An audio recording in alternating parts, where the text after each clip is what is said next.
So, Eric, how did She Came from the Woods all come about?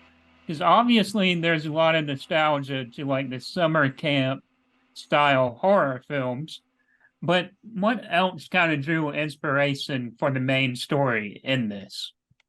We were looking at other coming of age movies, 80s movies that weren't just horror because we wanted it to kind of be rooted in that. So just that kind of feel of transitional end of summer, on the cusp of adulthood vibes, to bring some of these characters out and to hopefully just be a good bedrock before the horror elements really start coming in.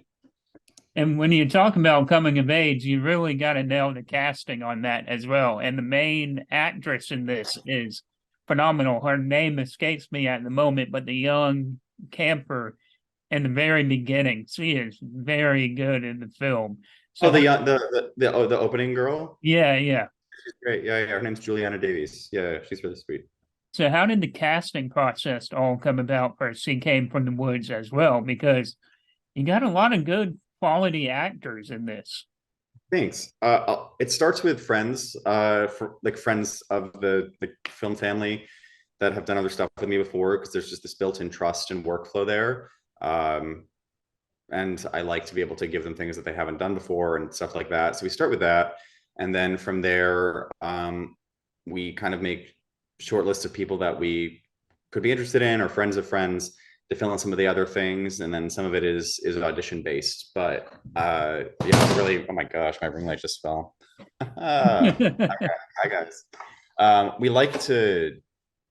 We like to just build an ensemble. Building is really cool to me. I come from theater, so I just think finding people that are really good, but fun collaborators too, who come in with strong ideas and are down to kind of do fun, crazy, interesting things. So it's a mix of talent and stuff they've done before, and just people that can kind of, do overnights in the middle of the woods with us and have a good time. And how does it feel having She Came from the Woods play at select theaters as well? Because it's actually playing, I guess, about 7 miles away from me right now. So it's Awesome. in quite a bit of theaters. So how does that feel as well?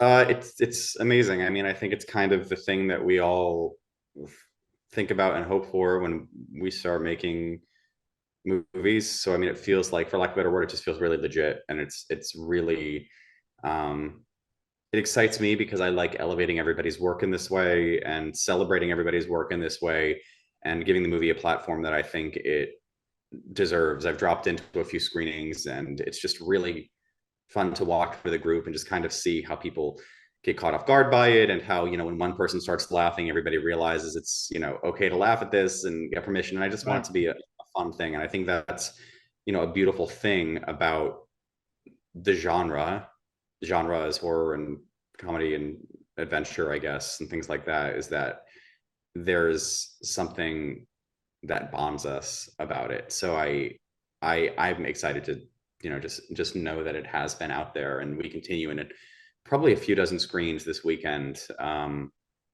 I'm excited to keep sharing it with people.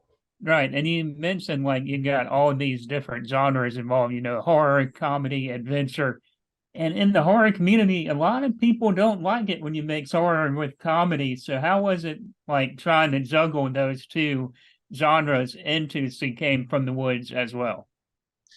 I think it all, for me, just comes from a place of what serves the story and what's going to be fun. So at the center of it, it is this kind of story about family and legacy and secrets, and sometimes that bubbles up into kind of uh, silly, funny lines, or uh, whether that's a guy saying something really like crappy to somebody, or like a really bad come on, or it's somebody just who would having a reaction to a scare the way that this character might.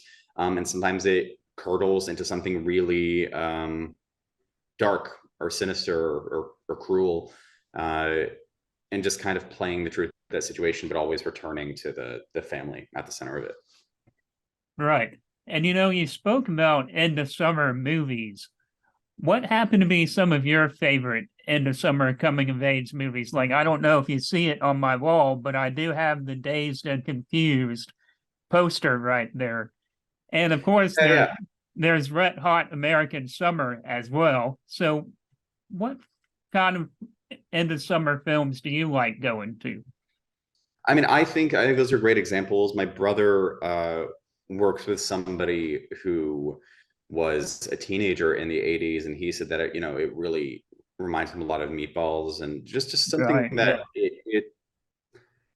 that is really what we wanted to evoke and capture, is just kind of this wistful longing in the middle of the whole thing, and that people wanting to hang on to something but having to go, and timing and things like that, and then it gets complicated by the arrival of a witch.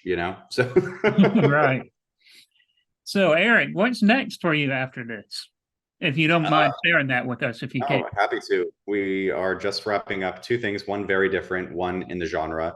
The first one's a romance musical teen love story, very big departure. Awesome. But it's about a ghost that haunts a house, and the girl falls in love with him, and then they kind of go on a journey to free each other. And then the second one is a murder mystery, masked killer slasher horror movie, about a small town on the 300th anniversary of the town. And there's a big mayoral election, and it becomes a hot button political issue, and it gets pretty bloody. Well, Eric, thank you so much for joining us in Infamous Horror today. It's been really fun, and congratulations on She Came from the Woods. And keep us updated on your projects, and I'll be happy to review them for you.